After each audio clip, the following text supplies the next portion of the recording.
जय हिंद दोस्तों, नमस्कार। मैं डॉक्टर उदयभान सिंह, लेखक, संपादक और राजनीतिक विश्लेषक, अपने digital platform doctor Udaybhan Singh official पर आपका हार्दिक स्वागत एवं अभिनंदन करता हूं। आशा नहीं पूर्ण विश्वास है कि आप स्वस्थ एवं मस्त होंगे। आपसे संवाद की श्रृंखला में एक सप्ताह बाद लगभग एक बार पुनः मुझे संवाद करने का अवसर मिला है। कुछ पारिवारिक व्यस्तताओं के कारण मैं आपसे दूर रहा हूं, लेकिन इसका मतलब यह नहीं है कि आपसे संवाद की श्रृंखला को मैंने बंद कर दिया। ऐसा नहीं है मित्रों, कभी कभी पारिवारिक व्यस्तताएं भी होती हैं जिसके कारण कुछ कार्य स्थगित भी करने पड़ते हैं। उसी अनुक्रम में इस कार्यक्रम को भी मैंने कुछ दिनों के लिए स्थगित किया हुआ था।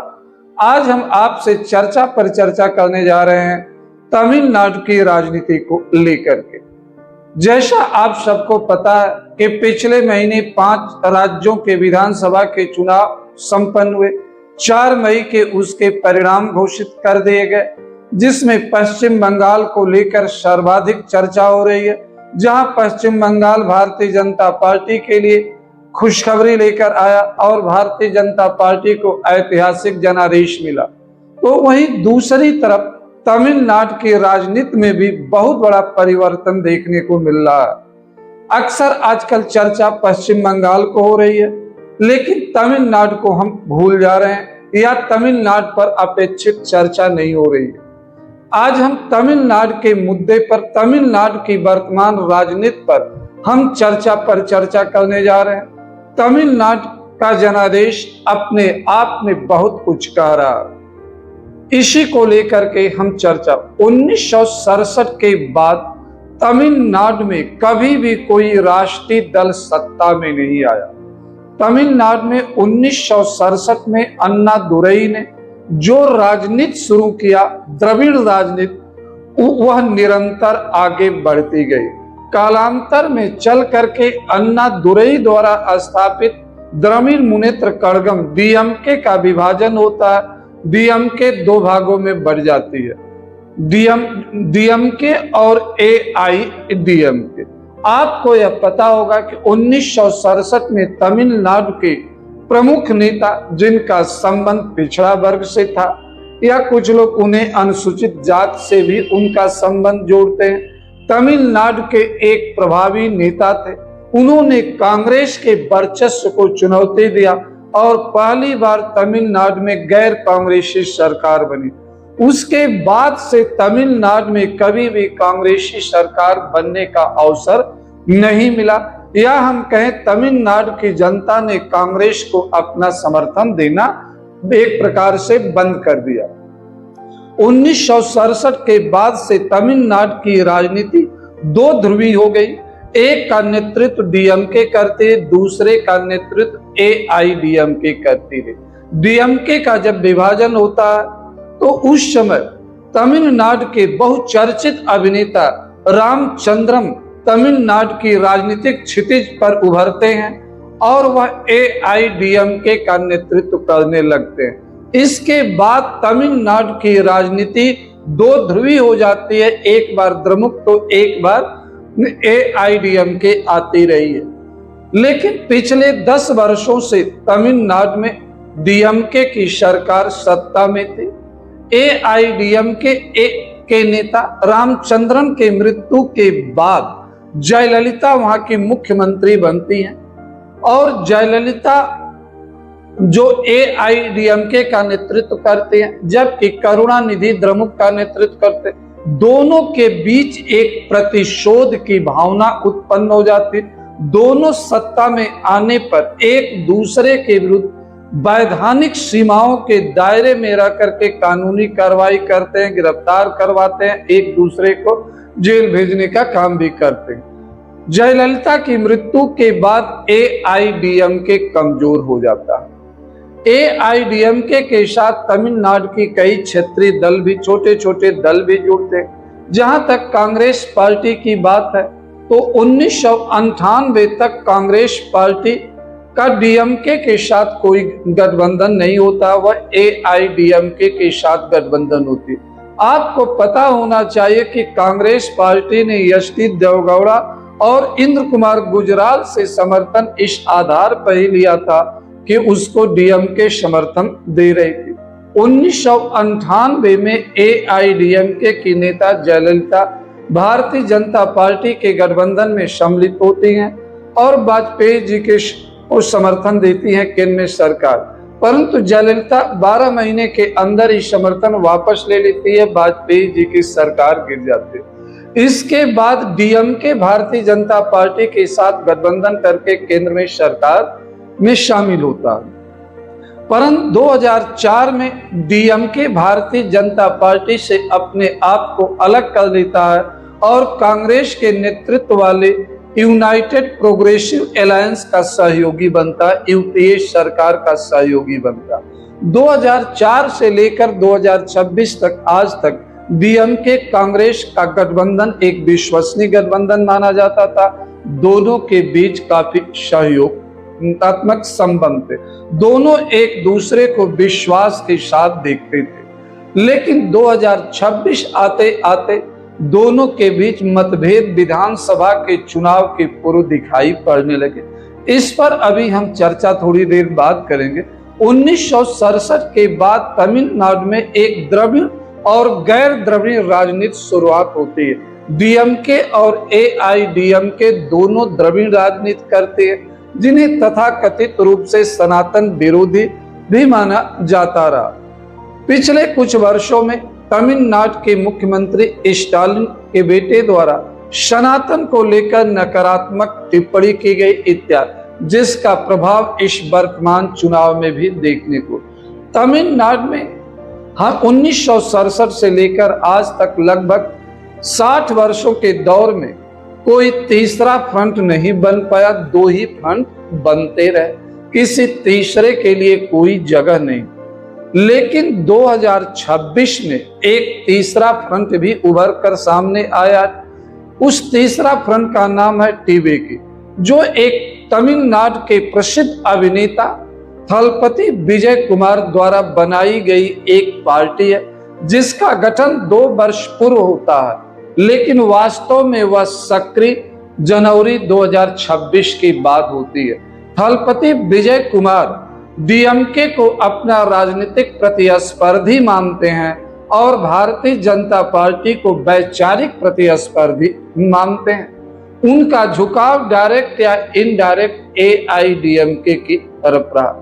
इस 2026 में संपन्न विधानसभा चुनाव में तमिलनाडु की जनता ने विजय कुमार पर विश्वास करते हुए उनको लगभग बहुमत दिया। लगभग शब्द का इसलिए प्रयोग कर रहे हैं कि तमिलनाडु में 234 विधानसभा सीट है, जिसमें से सरकार बनाने के लिए 118 की आवश्यकता है। थलपति विजय कुमार को 108 सीटें प्राप्त हुई, वह बहुमत से 10 सीट दूर रह गए। ऐसे में सबसे बड़ा दल होने के कारण सरकार बनाने का उनका दावा बनता है। लेकिन वर्तमान में जो स्थिति है, या आप कहें कि के.आर. नारायणन के राष्ट्रपति बनने के बाद एक नई परंपरा शुरू होती है कि जब किसी दल को पूर्ण बहुमत नहीं मिलता है, तो जो सबसे बड़ा दल हो या सबसे बड़ा गठबंधन हो, जिसे बहुमत नहीं मिला हो लेकिन सबसे बड़ा हो, उसे सामान्य बहुमत के लिए आवश्यक संख्या राज्यपाल या राष्ट्रपति को सुपुर्द करनी पड़ती। केंद्र में सरकार बनाना है तो राष्ट्रपति को, राज्य में तो राज्यपाल को। जब विजय कुमार ने सरकार बनाने के लिए राष्ट्रपति को मिला, तो राष्ट्रपति ने उनसे कहा कि 118 सदस्यों का समर्थन पत्र हमें दीजिए। दूसरी बार जब विजय कुमार राज्यपाल से मिलते हैं, तो वह 113 सदस्यों का समर्थन देते हैं, 108 अपने और इसके बाद 5 कांग्रेस के द्वारा समर्थन। कांग्रेस टीवीके को कंडीशनल सपोर्ट दिया है।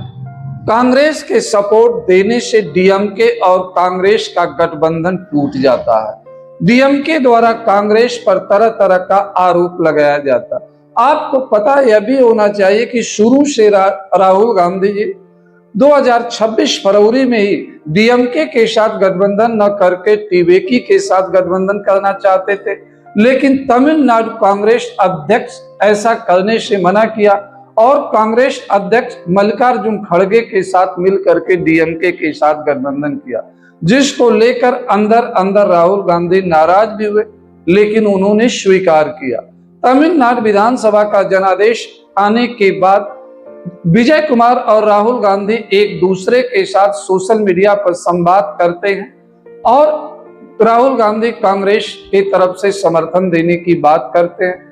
इस पर डीएमके के साथ विचार विमर्श नहीं करते। इसके बावजूद टीबीके को 118 सदस्यों का समर्थन नहीं प्राप्त हो पाता, 112-113 सदस्यों का समर्थन प्राप्त होता। अभी 5 सदस्यों की कमी है। थलपति विजय कुमार 2 जगह से चुनाव जीते हुए, यहीं पर राज्यपाल नई सरकार के गठन के लिए आमंत्रण नहीं दे रहे हैं, जिसको लेकर के टीबीके के लोग विरोध कर रहे हैं कि सबसे बड़ा दल होने के कारण हमारा अधिकार बनता है। पहले यह परंपरा थी, लेकिन इस परंपरा का राज्यपालों ने अपनी सुविधा के अनुसार उपयोग किया। 1993 में उत्तर प्रदेश विधानसभा में भारतीय जनता पार्टी सबसे बड़ी दल बनकर के उभरी। उसके बाद समाजवादी पार्टी और बहुजन समाजवादी पार्टी का गठबंधन था, लेकिन उत्तर प्रदेश के तत्कालीन राज्यपाल मोतीलाल वोरा ने भारतीय राष्ट्रीय कांग्रेस को भारतीय जनता पार्टी को सरकार बनाने का निमंत्रण न देकर के समाजवादी और बसपा गठबंधन को दे। इसी प्रकार 1993 में मणिपुर में कांग्रेस सबसे बड़ा दल था, वहां के राज्यपाल ने उसको सरकार बनाने का निमंत्रण दिया। एक ही वर्ष में एक राज्यपाल सबसे बड़े दल को सरकार बनाने का आमंत्रण नहीं देता, दूसरी तरफ दूसरे दल को दे देता। तो इस प्रकार यह स्थिति अपने आप में एक उलझी हुई स्थिति है। राज्यपाल का अधिकार है कि वह सुनिश्चित करे कि हार्श ट्रेडिंग नहीं होनी चाहिए, सबसे बड़े दल या सबसे बड़े गठबंधन को सरकार बनाने के लिए आमंत्रित करें, लेकिन उन्हें यह भी सुनिश्चित करना होता है कि किस दल के पास बहुमत है या नहीं। इसलिए इस परंपरा को देखते हुए राज्यपाल द्वारा सामान्य बहुमत के लिए अपेक्षित विधायकों की समर्थन पत्र भी मांगा जा रहा, जो वर्तमान में कहीं से गलत भी नहीं। तो वर्तमान में देखने और सुनने को मिल रहा कि तमिलनाडु की 2 घोर विरोधी पार्टियां डीएमके और एआईडीएमके के बीच एक संवाद शुरू हो गया। वह नहीं चाहते कि तमिलनाडु में तीसरा धड़ा कोई सामने आए, इसलिए वह आपस में सरकार बनाने पर भी बातचीत करने लगी है और एआईडीएमके की तरफ से एक प्रस्ताव भेजा गया, जिस पर डीएमके ने अभी तक बहुत खुलकर कुछ भी नहीं किया। लेकिन कहा जा रहा कि अंदर से डीएमके भी परेशान है कि कहीं तीसरा मोर्चा टीबीके स्थापित न हो जा, इसलिए उस पर विचार विमर्श करिए। अगर आने वाले दिनों में यह सुनने को हमें मिले कि एआईडीएमके और डीएमके ने एक गठबंधन बना लिया है, तो आश्चर्यचकित नहीं होना चाहिए। तो तमिलनाडु की राजनीति में एक तीसरा खिलाड़ी की उपस्थिति से तमिलनाडु में राजनीतिक अस्थिरता उत्पन्न हो चुकी है। सबकी निगाहें राजभवन की ओर है, सबकी निगाहें डीएमके एआईडीएमके की क्रिया और प्रतिक्रिया की तरफ। जहां तक भारतीय जनता पार्टी का प्रश्न है, तो भारतीय जनता पार्टी के पास प्रत्यक्ष रूप से तमिलनाडु में करने के लिए कुछ भी नहीं है, क्योंकि तमिलनाडु के विधानसभा चुनाव में भारतीय जनता पार्टी का एकमात्र प्रत्याशी विजयी हुआ, जबकि पिछले चुनाव में उसे 4 प्रत्याशी विजयी हुए थे। तो Bharatiya Janata party front foot पर आकर के कुछ भी नहीं तमिलनाडु में कर सकती है, बैक होकर के पर्दे के पीछे से बहुत कुछ कर सकती है, क्योंकि केंद्र में उसकी सरकार। यह भी कहा जा रहा है कि विजय कुमार को आगे बढ़ाने की रणनीति अमित शाह की है। 2021 में तमिलनाडु में भारतीय जनता पार्टी का प्रदेश अध्यक्ष एक सेवानिवृत्त या स्वेच्छा से त्याग पत्र दिया हुआ आईपीएस अन्नामलाई को बनाया जाता, जो तमिलनाडु का चप्पे चप्पे का दौरा करके भारतीय जनता पार्टी के को मजबूत बनाने का काम करते हैं। अन्नामलाई की लोकप्रियता बढ़ती जाती है। जिसे देखते हुए अन्ना द्रमुक आशंकित हो जाती है और भारतीय जनता पार्टी और अन्ना द्रमुक के बीच खटास आने लगती है। कहा जाता है कि अन्ना द्रमुक की शिकायत पर अन्नामलाई को भारतीय जनता पार्टी प्रदेश अध्यक्ष से हटाती है और उन्हें कम बोलने की सलाह दी जाती है।